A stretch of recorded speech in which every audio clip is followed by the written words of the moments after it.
नमस्कार, स्वागत है आपका इस बुलेटिन में। मैं हूं आपके साथ मेनका चौधरी और उत्तराखंड कांग्रेस से जुड़ी खबर सबसे पहले बात कर लेते हैं। दिल्ली में नेता विपक्ष को लेकर इस वक्त कवायद जारी है और सूत्रों के हवाले से जो खबर आ रही है उसके मुताबिक कांग्रेस प्रदेश अध्यक्ष प्रीतम सिंह को नेता विपक्ष बनाया जा सकता है।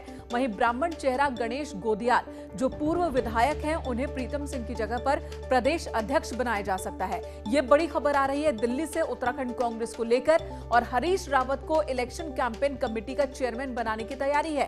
वहीं हरीश रावत को सीएम उम्मीदवार के लिए भी मनाने की कोशिश चल रही है। आपको बता दें 1 महीने का वक्त हो चुका है जब इंदिरा हृदय की डेथ हुई थी और उसके बाद 1 महीने बाद अब ये तस्वीर थोड़ी थोड़ी साफ होती नजर आ रही है। अनुपम त्रिवेदी संपादक उत्तराखंड इस वक्त हमारे साथ मौजूद है।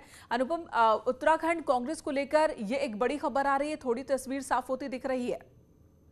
इनका ये कवायद बहुत दिनों से चल रही थी। इनफैक्ट दिल्ली में कई दौर की मुलाकातें हुई हैं अलग अलग नेताओं से, उत्तराखंड कांग्रेस के नेताओं की। और राहुल गांधी से भी कल ये लोग मिले हैं, जिसमें हरीश रावत भी मिले हैं जो कांग्रेस का सबसे बड़ा चेहरा उत्तराखंड में माने जाते हैं। इसके अलावा जो प्रदेश अध्यक्ष प्रीतम सिंह वो भी मिले हैं। 2 टाइप की कवायद चल रही है उत्तराखंड कांग्रेस में। एक है कि नया प्रदेश अध्यक्ष बनाना, क्योंकि जो अभी के प्रदेश अध्यक्ष हैं आपके प्रीतम सिंह, इनको लीडर ऑपोजिशन बनाया जाए, ये इस तरह की भी चर्चाएं हैं, इस तरह की भी कोशिशें हैं। तो नया अध्यक्ष बनाया जाए वो कहाँ से बनाया जाए, तो ये एक तरीके की पार्टी में तकरीबन एक ज़ीरोइन इन्होंने करा है, इस तरीके के निर्णय में पहुंचे हैं कि किसी ब्राह्मण चेहरे को लाया जाए और गढ़वाल से लाया जाए। तो वहां पर इनके पास चॉइस बड़ी लिमिटेड है। गणेश गोदियाल का नाम इस वक्त सबसे ऊपर चल रहा है, जो हमारे सूत्र बताते हैं। इसके अलावा जो इलेक्शन कैंपेन कमेटी है उसका चेयरमैन किसको बनाया जाए, तो वहां पर कांग्रेस के पास सिर्फ एक ही चॉइस रह जाती है, वो हरीश रावत। वो सबसे बड़ा चेहरा है कांग्रेस का।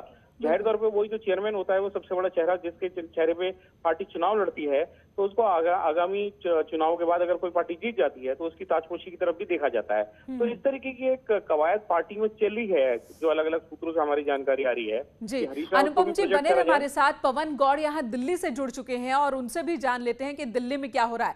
पवन, लगातार दिल्ली की तरफ उत्तराखंड कांग्रेस देख रही थी, बार बार चिट्ठी कभी अध्यक्ष सोनिया गांधी को, कभी पूर्व अध्यक्ष राहुल गांधी को भेजा जा रहा था और अब तो यहाँ पर मीटिंग ही चल रही है।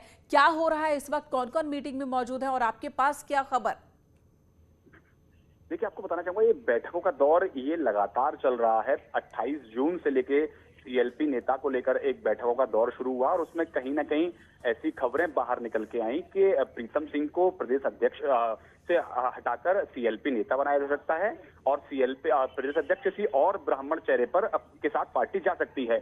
लेकिन यहाँ प्रीतम सिंह ने अपना वीटो लगाया और उन्होंने कहा कि अगर आपको मुझे प्रदेश अध्यक्ष से हटाना है, सीएलपी लीडर बनाना है, तो प्रदेश अध्यक्ष हमारी पसंद का होना चाहिए। तो इस पर कहीं ना कहीं विवाद खड़ा हो गया था। उसके बाद में पूरे कई बार इस बैठक हुई और लगातार पिछले 2 दिन से, परसों भी शाम को तमाम जो उत्तराखंड के बड़े नेता थे उन्होंने राहुल गांधी के साथ मुलाकात की और फिर कल सुबह तमाम जो बड़े नेता हैं उन्होंने राहुल गांधी के साथ मुलाकात की और कोशिश सबकी यही है कि जल्दी से जल्दी ये जो संशय बना हुआ है उसको खत्म किया जाए, क्योंकि यहाँ दो गुट हैं उत्तराखंड कांग्रेस के बड़े, एक हरीश रावत गुट और इधर एक प्रीतम सिंह। ये दोनों के बीच में कहीं भी सुलह होती हुई नजर नहीं आ रही है। हरीश रावत चाहते हैं कि उनके चेहरे के साथ पार्टी चुनाव लड़े या किसी चेहरे के साथ पार्टी चुनाव मोड़ में जाए, जबकि जो प्रदेश प्रभारी हैं और प्रीतम सिंह हैं वो चाहते हैं कि सामूहिक नेतृत्व में चुनाव लड़ा जाए। तो इन दोनों के बीच तो कहीं ना कहीं कवायद ऐसी हो रही है, ऐसी कोशिश हो रही है कि जो कलह कलेश कांग्रेस के अंदर लगातार देखने को मिल रहा है उस पर भी विराम लग सके इन फैसलों से। अनुपम जी हमारे साथ मौजूद है। अनुपम जी, अगर गणेश गोदियाल यही वो चेहरा है जो कि प्रदेश अध्यक्ष की जिम्मेदारी संभालेंगे तो ये एक बहुत ही महत्वपूर्ण पद और इस चेहरे पर जिम्मेदारी होगी कि कलेश अंदर का बिल्कुल खत्म हो जाए और सब पूरे ताकत के साथ चुनाव में लड़े। तो ये ताकत इस चेहरे में है या नहीं? आपका जो एक्सपीरियंस वहां का वो क्या कहता है? सबके साथ सामंजस्य गणेश गोदियाल का बेहतर है? देखिए, इनका ये कहना तो ये इसकी तो गारंटी कोई भी नहीं ले सकता कि कांग्रेस से झगड़े समाप्त हो जाएंगे अगर कोई भी चेहरा एक आएगा। गणेश गोदियाल चूंकि हरीश रावत गुट की पसंद है तो इसका नाम, जैसे कि अभी पवन बता रहे थे कि सबने अपना अपना नाम फॉरवर्ड किया। प्रीतम सिंह की शर्त थी कि मेरा कोई कैंडिडेट आ गया है, उन्होंने भुवन पापड़ी का नाम आगे बढ़ाया। हरीश रावत कैंप की तरफ से गणेश गोदियाल का नाम आगे बढ़ाया गया है। तो अगर ये चेहरा होता है तो देखिए, एक पार्टी को कहीं ना कहीं सामंजस्य बनाने की कोशिश करनी पड़ेगी कि ऐसा कम से कम लगे कि हम चुनाव से पहले हम सब साथ साथ हैं। लेकिन जो उत्तराखंड कांग्रेस का इतिहास है वो ऐसा है नहीं।